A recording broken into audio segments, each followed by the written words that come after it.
Detective Daniel, accustomed to solving crimes with bullets and handcuffs, felt a different kind of chill run down his spine. It wasn't the fear of a bandit, but something icy, emanating from an antique painting he held. A beautiful and mysterious woman's face seemed to observe him, her eyes gleaming with a strange light. Suddenly, the air grew heavy. The temperature plummeted, and a scream echoed down the deserted street. A scream of pure terror. Could the painting have something to do with it? And who was the woman in the painting?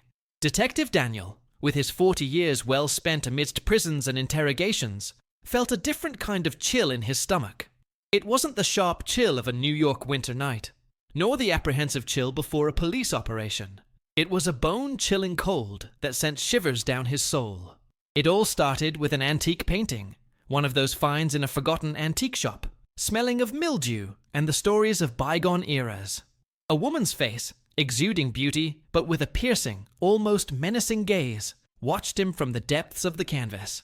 A gaze that seemed to transcend centuries. He, Daniel, the man who had faced armed bandits and crime bosses, felt small, insignificant before those eyes. And then, the scream. A scream that ripped through the silence of the night like a shard of glass. A scream of absolute terror. The street was deserted. Only the echo of the scream reverberated between the old buildings. Daniel felt his heart accelerate.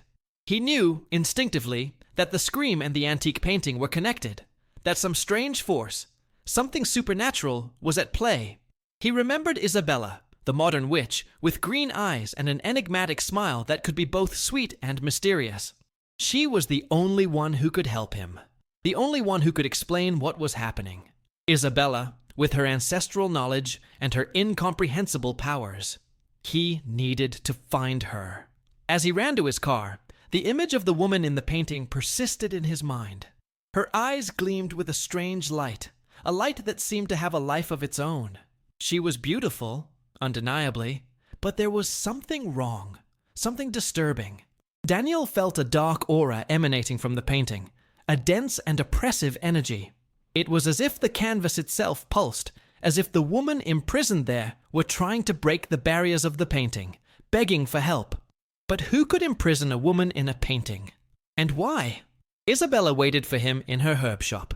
Exotic aromas and incense perfumed the environment, a contrast to the tense atmosphere Daniel carried. She looked at him with her piercing green eyes, and without saying a word, knew what was happening.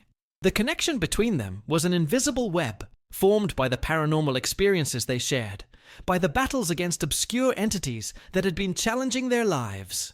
"She's trying to break free," Isabella said, her voice as soft as the breeze that passed through the open windows. "The painting is a prison, a trap for a tormented soul." Daniel showed her a picture of the painting. The image of the beautiful woman emanated a certain coldness. Isabella examined the image carefully. Her fingers glided over the phone screen, and her fingers seemed to vibrate as if absorbing the energy of the image, the energy of another dimension. She closed her eyes. A bead of sweat ran down her forehead. "She is Ilara," Isabella whispered, opening her eyes, a gleam of understanding mixed with concern in them. "A princess imprisoned centuries ago by an envious sorcerer. Her scream was a sign that her strength is growing." Daniel felt a shiver. A princess imprisoned? A sorcerer? It was too much for his pragmatic mind, accustomed to the concrete world of crimes and evidence. But the scream, the feeling of cold, the strange energy of the painting, everything pointed to something beyond his comprehension. Isabella explained that Ilara's liberation wasn't just an act of supernatural justice. It was also a portal to indescribable chaos. Ilara was being tormented by a dark force that also desired her liberation, to use her power, her ancestral magic, to dominate the world. The dark force, an ancient enemy of Isabella's, sought to rescue Ilara to feed on her magic, becoming even more powerful, more sinister. Fear was palpable, but Daniel felt more than fear. He felt a growing determination. He wasn't an expert in witchcraft, but he was a detective. He could find clues, find the sorcerer, and the whereabouts of his ancient enemy. Daniel looked at Isabella, and understanding shone between them. They had to find a way to free Ilara before the world succumbed to darkness. It was a race against time, a fight for survival, where the love between them, a connection that transcended human understanding, would be their greatest weapon. They needed to act fast, before darkness engulfed everything. Isabella's shop, with its sweet and mysterious scents, now seemed a precarious refuge. Fear, once a distant threat, had become a physical presence, hovering in the air like a heavy veil. Isabella, usually serene, showed genuine concern, her green eyes shining with a mixture of determination and apprehension.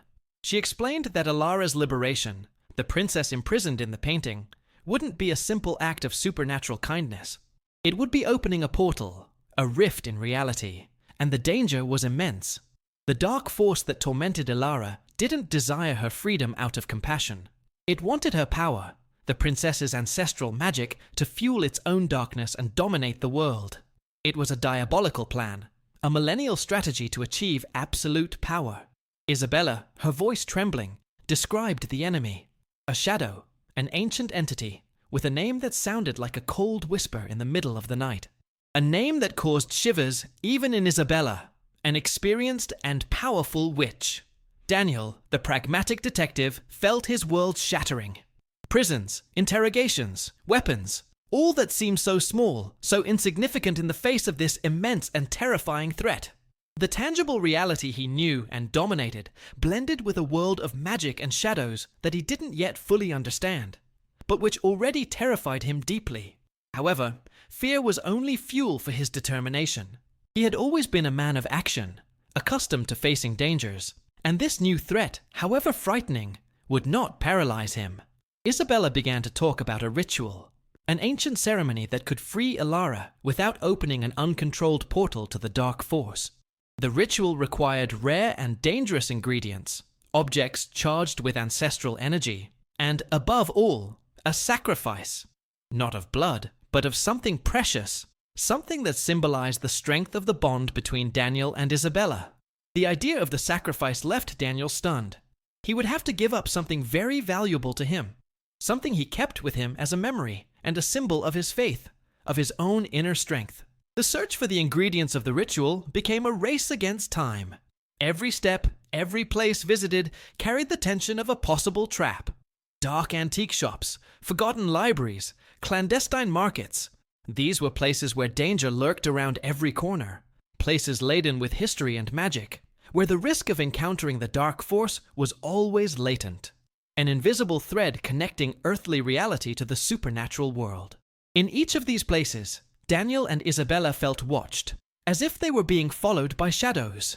They didn't know exactly who or what was following them, but they felt the oppressive, cold presence, a cold that chilled their bones far more than the night's chill. While Isabella deciphered ancient riddles in old books, filled with almost indecipherable symbols and runes, Daniel used his detective instincts to track clues, to decipher the secrets surrounding the story of Alara, the dark force, and the envious sorcerer. With each discovered piece, the image of danger became clearer, more terrifying. The dark force was closer than they imagined. They could feel its presence, a wave of cold coming from the shadows, a piercing gaze they seemed to feel on their backs, a cold whisper in their ears that threatened to freeze their souls. The climax was approaching. The ritual, the sacrifice, Alara's liberation. All of this was becoming an increasingly closer reality. But with the approach of the hour, the dark force intensified its attacks. The danger was imminent, a palpable threat. After all, the dark force wasn't just any supernatural entity. It knew Isabella, knew her powers, and above all, desired Alara's power to further increase its own strength. Fear, tension, uncertainty were all elements that mixed in an explosive cocktail, setting the stage for a final confrontation, a battle between light and shadows. A fight for the survival of the world as they knew it. Daniel and Isabella were one step away from facing the greatest challenge of their lives, a challenge that could decide the fate of both and of everyone. The air in the old mansion was charged with expectation. Black candles, almost pulsating, illuminated the magic circle drawn on the dark, polished wooden floor.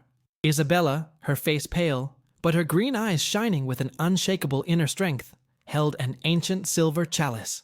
Inside it, a shimmering, mysterious substance, the final ingredient of the ritual. Beside her, Daniel, normally so confident, felt a tremor in his fingers.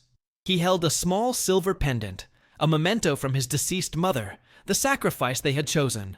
It was an act of faith, an unconditional surrender to the chance of saving the world, at the same time, a poignant pain. A cold wind swept through the mansion, extinguishing some candles, which increased the tension even more. The dark silhouette of the entity that tormented Ilara began to materialize amidst the incense smoke, a nebulous form that condensed and took shape gradually, its contours becoming menacingly defined. Its voice echoed through the mansion, a cold, sibilant laugh that reverberated in their bones and chilled their souls. It was a voice of power, of immense dark force, that promised to annihilate everything in its path. Daniel felt a deep fear, a cold that penetrated his bones and seemed to freeze his blood. Isabella, with a firm voice, despite the tremor in her breath, began the ritual. Ancient words, in an unknown language, flowed from her lips like a sinister song, an enchantment that sought to control the brute force of the entity and direct the magic of Ilara's liberation, without opening the door to darkness. The symbols on the floor glowed, emitting a dazzling light that mixed with the shadows the entity projected. The struggle was visible, palpable. It was a battle between two worlds, between light and darkness, between ancestral magic and the dark power that threatened the natural order of things. Daniel watched the scene, his heart pounding in his chest, feeling the colossal force of the supernatural clash. The entity tried to interrupt the ritual, throwing bursts of dark energy towards Isabella. Daniel, despite his fear, reacted instinctively, interposing himself between Isabella and the entity. An invisible energy shield emanated from his body, probably the force of love for Isabella, love transcending the barriers between dimensions, defending them from the darkness. The dark energy hit the shield, creating sparks of light that illuminated the room with sporadic flashes. For a moment, Daniel felt as if his life force was being drained, but his love for Isabella strengthened him.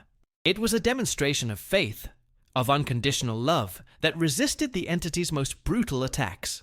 Isabella, taking advantage of the breach, continued the ritual, her voice strong and powerful, in a direct clash against the entity. It was as if the strength of her voice rivaled the entity's dark power, as if she, with the strength of ancestral magic, wanted to create a counterbalance to darkness, to balance the scales between light and darkness. She placed the silver chalice in the magic circle. The shimmering liquid glowed intensely, projecting a beam of light that hit Ilara's painting. The painting began to tremble. The color of the canvas vibrated and moved as if it were water, a whirlwind of colors that contrasted with the darkness of the entity. A scream, loud and painful, echoed through the room. Ilara's final scream, imprisoned for centuries. The painting cracked, and the princess's figure emerged, not as an image, but as a woman of flesh and blood, her eyes shining with ancestral magic. She seemed weak, but with a look of determination and gratitude. The entity, with a furious scream, dissipated into a black smoke, defeated by the union of love and magic. Daniel and Isabella looked at each other, exhausted but relieved. The fight had been arduous, and their lives had hung on a thin line between life and death, but together they had won. Daniel's silver pendant was opaque, its energy absorbed by the ritual.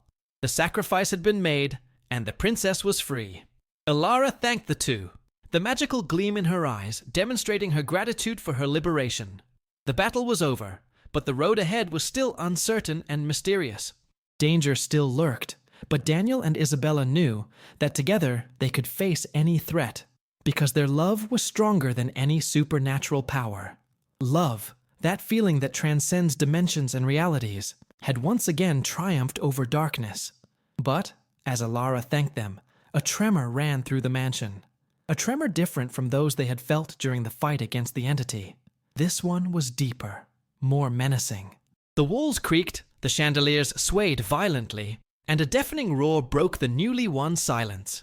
A hole opened in the wall, revealing not the structure of the house, but a starry sky. A different sky. A hazy sky full of unknown stars. A sky that didn't belong to that dimension. From the crack, a cold and imposing voice echoed, completely different from the voice of the defeated entity. a voice that sounded like distant thunder. "Ilara, you are not free. Your rescue was only the beginning." The voice fell silent, but the crack remained open, a portal to an unnameable place, a portal that suggested a threat even greater than the one they had just faced. Isabella and Daniel looked at each other, the momentary relief turning into an even deeper fear, a fear of the unknown, a fear that transcends human understanding. What would come from that portal? Who or what was behind this new threat? And what would happen now to Ilara, now free from prison, but trapped amidst a new and terrible danger? Isabella's usually radiant gaze reflected the concern, the uncertainty, and above all, the fear of what is to come.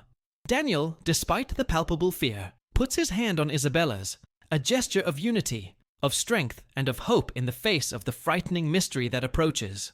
The fight is over, but the true battle, the battle for the survival of reality itself, is only just beginning. The end of one conflict heralds the beginning of another, more mysterious, more unfathomable. A challenge that will lead Daniel and Isabella to venture into paths even more dangerous and unknown than those they had already trodden. The fight for the survival of the world is far from over. What awaits them on the other side of that frightening crack?